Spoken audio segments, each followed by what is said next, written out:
हजरत उमर रजी अल्लाह अन्हो रात को क्यों निकलते थे?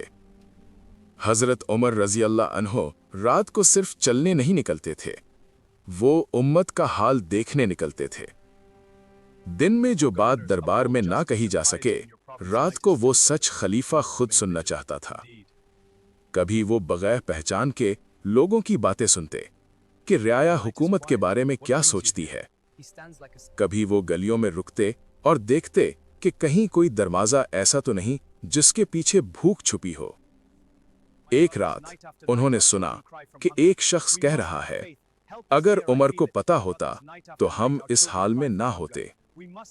हजरत उमर खामोशी से रुक गए और उसी रात उस शख्स की मदद की गई। एक और रात एक चरवाहे को आजमाया गया।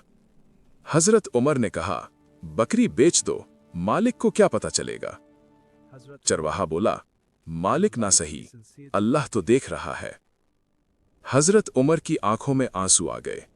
यही मुआशरा वो बनाना चाहते थे। कभी वो सिपाहियों के कैंप तक जा पहुंचते, देखते कि पहरा दुरुस्त है या नहीं, क्योंकि एक लम्हे की गफलत पूरी उम्मत को खतरे में डाल सकती थी। और हां, एक रात वो भी थी जब बच्चों की भूख उमर को सोने ना दे सकी।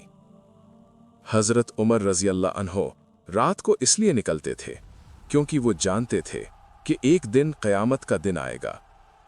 वो नहीं चाहते थे कि उस दिन कोई भूखा, कोई मजलूम या कोई बेसहारा उनके खिलाफ गवाही दे। वो चाहते थे कि जब अल्लाह पूछे तो वो ये कह सकें, ऐ अल्लाह, मैंने अपनी जिम्मेदारी अपनी ताकत के मुताबिक पूरी करने की कोशिश की। इसीलिए हजरत उमर रजी अल्लाह अन्हो दिन में हुकूमत करते थे और रात को अपनी जिम्मेदारी का हिसाब खुद लेते थे। ये तो फिर रात की निगरानी हजरत उमर गवर्नरों का हिसाब कैसे करते थे, देखिए अगली एपिसोड में।